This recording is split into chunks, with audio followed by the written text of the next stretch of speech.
অর্জুনের প্রথম মৃত্যু। কুরুক্ষেত্রের রক্তক্ষয়ী মহাযুদ্ধ শেষ হয়েছে। পাণ্ডবরা জয়ী হয়েছেন ঠিকই, কিন্তু জ্যেষ্ঠ পাণ্ডব যুধিষ্ঠিরের মনে বিন্দুমাত্র শান্তি নেই। স্বজন হারানোর শোকে তিনি মুহ্যমান। তখন মহর্ষি ব্যাসদেব তাকে পরামর্শ দিলেন অশ্বমেধ যজ্ঞ করার জন্য। এই যজ্ঞ কেবল পাপ মুক্তির পথই নয়, বরং পাণ্ডবদের সার্বভৌমত্ব প্রতিষ্ঠার একটি মাধ্যম। যজ্ঞের নিয়ম অনুসারে একটি সুসজ্জিত অশ্ব বা ঘোড়াকে মুক্ত করে দেওয়া হলো। সেই ঘোড়া যে যে রাজ্যের ওপর দিয়ে যাবে, সেই রাজ্যের রাজাকে পাণ্ডবদের বশ্যতা স্বীকার করতে হবে। আর যদি কেউ ঘোড়াটি আটকায়, তবে তাকে যুদ্ধে লিপ্ত হতে হবে। এই যজ্ঞের অশ্ব রক্ষার দায়িত্ব নিলেন স্বয়ং গান্ডীবধারী অর্জুন। নানা দেশ ভ্রমণ করে সেই অশ্ব অবশেষে এসে পৌঁছালো সুজলা সুফলা মণিপুর রাজ্যে। এই মণিপুর অর্জুনের অত্যন্ত প্রিয় এক স্থান। বহু বছর আগে বনবাসকালে তিনি এখানে এসেছিলেন এবং এখানকার রাজকন্যা চিত্রাঙ্গদাকে বিবাহ করেছিলেন। তাদেরই পুত্র হল বভ্রুবাহন। অর্জুনের আশীর্বাদে এবং নিজের যোগ্যতায় বভ্রুবাহন তখন মণিপুরের পরাক্রমশালী রাজা। যখন সংবাদ এলো যে পাণ্ডবদের অশ্বমেধের ঘোড়া মণিপুরে প্রবেশ করেছে এবং তার রক্ষক হিসেবে স্বয়ং অর্জুন এসেছেন, তখন বভ্রুবাহন আনন্দিত হলেন। তিনি ভাবলেন বহুদিন পর পিতার দর্শন পাবেন। তিনি কোনো যুদ্ধের প্রস্তুতি না নিয়ে রাজকীয় অভ্যর্থনার ডালি সাজিয়ে মণিপুরের সীমান্তে পিতার চরণে পুষ্পাঞ্জলি অর্পণ করতে উপস্থিত হলেন। পিতা পুত্রের মিলন যতটা মধুর হবে বলে বভ্রুবাহন আশা করেছিলেন, বাস্তবে ঘটল তার উল্টো। বভ্রুবাহনকে বিনীতভাবে প্রণাম করতে দেখে অর্জুন অত্যন্ত ক্রুদ্ধ হলেন। তিনি উচ্চস্বরে বললেন, রে মূর্খ, তুই কি ক্ষত্রিয়দের ধর্ম ভুলে গেছিস?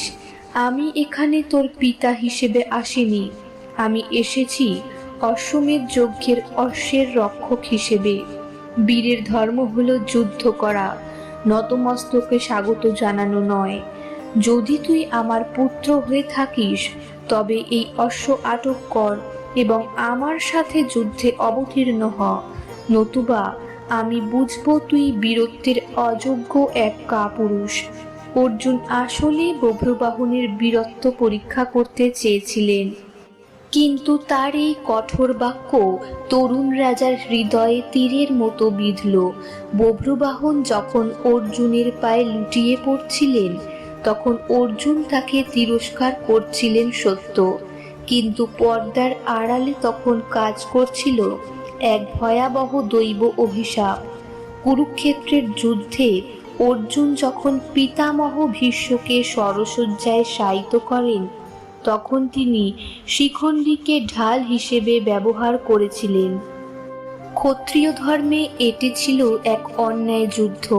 পিতামহ ভীষ্ম ছিলেন অষ্টবসুদের একজন।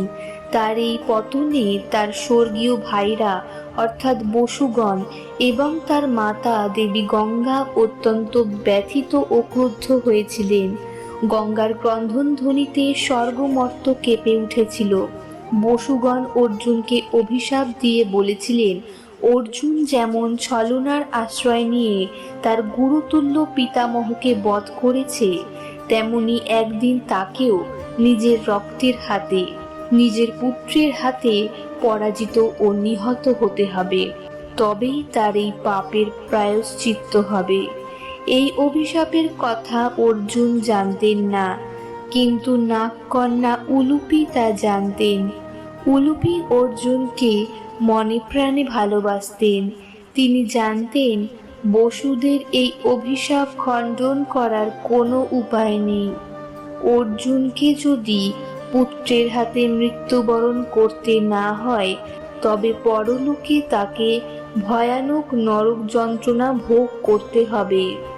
তাই উলুপি এক কঠিন সিদ্ধান্ত নিলেন। তিনি চেয়েছিলেন অর্জুন যেন মর্তেই তার পাপের ফল ভোগ করে শুদ্ধ হয়ে যান। তিনি যখন মণিপুরে অর্জুন ও বভ্রুবাহনের তপ্ত বাক্য বিনিময় দেখছিলেন, তখন তিনি মনে মনে বললেন, হে পার্থ, আজ তোমার অহংকার চূর্ণ হওয়ার সময় এসেছে। আজ বভ্রুবাহন যদি তোমাকে বধ না করে, তবে তোমার আত্মা চিরকাল অভিশপ্ত থাকবে। বভ্রুবাহন যখন যুদ্ধের জন্য দ্বিধাগ্রস্ত ছিলেন, তখন উলুপি তাকে নিভৃতে ডেকে বললেন, বৎস বভ্রুবাহন, তুমি কি জানো তোমার পিতা আজ কেন এত কঠোর? তিনি চান তুমি তোমার বীরত্ব প্রমাণ করো, কিন্তু এর গভীরে রয়েছে এক আধ্যাত্মিক রহস্য। তুমি যদি আজ তাকে যুদ্ধে পরাজিত না করো, তবে জগতের চোখে তিনি কলঙ্কিতই থেকে যাবেন। পুত্র হিসেবে তোমার ধর্ম হলো পিতাকে সেই কলঙ্ক থেকে মুক্তি দেওয়া। তুমি যুদ্ধ করো, কারণ এই যুদ্ধ সাধারণ কোনো যুদ্ধ নয়, এটি একটি মুক্তির লড়াই। বভ্রুবাহন বিমাতার এই গূঢ় রহস্যময় কথা পুরোপুরি বুঝতে না পারলেও তার মনে জেদ চেপে বসল। তিনি বুঝলেন, সম্মুখ সমরে পিতাকে তুষ্ট করাই এখন তার একমাত্র কাজ। তিনি তার বিশাল সেনাবাহিনীকে রণসজ্জায় নির্দেশ দিলেন। মণিপুরের আকাশ বাতাস তখন শঙ্খধ্বনি আর রণহুঙ্কারে কেঁপে উঠল। অন্যদিকে অর্জুন যখন দেখলেন তার শান্তশিষ্ট পুত্র হঠাৎ কাল ভৈরবীর মতো রণমূর্তি ধারণ করেছে, তখন তিনি মনে মনে গর্বিত হলেন। তিনি গান্ডীব ধনুতে জয় রোপণ করলেন, কিন্তু তার মনের এক কোণে এক অজানা আশঙ্কা উকি দিচ্ছিল। মেঘের আড়াল থেকে দেবতারা এই দৃশ্য দেখছিলেন। স্বয়ং শ্রীকৃষ্ণ জানতেন, এই রক্তক্ষয়ী যুদ্ধের মাধ্যমেই অর্জুনের জীবনের এক কালো অধ্যায়ের পরিসমাপ্তি ঘটতে চলেছে। শুরু হলো সেই ঐতিহাসিক পিতা পুত্রের যুদ্ধ, যেখানে মায়া ও মমতা তুচ্ছ হয়ে গিয়েছিল ক্ষত্রিয় দর্পের কাছে। বভ্রুবাহন তার রথ নিয়ে ঝড়ের বেগে ধেয়ে এলেন অর্জুনের দিকে। প্রথম বাণটি তিনি নিক্ষেপ করলেন অর্জুনের মুকুটে, যা অর্জুনের মতো মহাবীরের জন্য ছিল একটি বিরাট চপেটাঘাত। অর্জুন বুঝতে পারলেন, আজ তাকে তার জীবনের শ্রেষ্ঠ যুদ্ধটি লড়তে হবে। ঠিক সেই মুহূর্তে সেখানে উপস্থিত হলেন অর্জুনের আর এক পত্নী, নাগ কন্যা উলুপি। তিনি পাতাল থেকে উঠে এসে বভ্রুবাহনকে প্ররোচিত করলেন। উলুপি জানতেন যে কুরুক্ষেত্র যুদ্ধে পিতামহ ভীষ্মকে শিখণ্ডীর আড়ালে থেকে অন্যায়ভাবে হত্যা করার জন্য অর্জুনকে একটি অভিশাপ বয়ে বেড়াতে হচ্ছে। সেই অভিশাপ থেকে মুক্তি পেতে হলে অর্জুনকে নিজের পুত্রের হাতেই পরাজিত ও নিহত হতে হবে। উলুপি বভ্রুবাহনকে বললেন, বৎস, তোমার পিতা ঠিকই বলেছেন। ক্ষত্রিয়ের সেবা যুদ্ধে ভক্তি প্রদর্শনে নয়। যাও, ধনুর্বাণ তুলে নাও এবং প্রমাণ করো তুমি অর্জুনের যোগ্য সন্তান।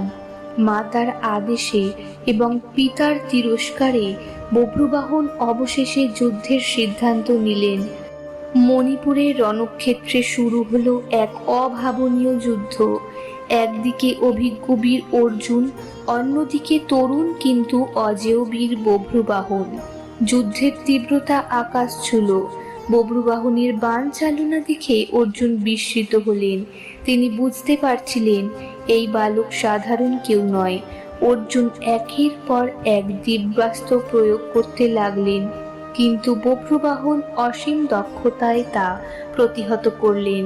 এক পর্যায়ে বভ্রুবাহন এক দিব্য বাণ নিক্ষেপ করলেন, যা সরাসরি অর্জুনের বুকে বিঁধল।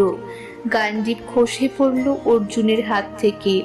পৃথিবীর সর্বশ্রেষ্ঠ ধনুর্ধর ঢলে পড়লেন মৃত্যুর কোলে। অর্জুনকে নিথর হয়ে মাটিতে পড়ে থাকতে দেখে বভ্রুবাহন শোকে ও অনুশোচনায় ভেঙে পড়লেন।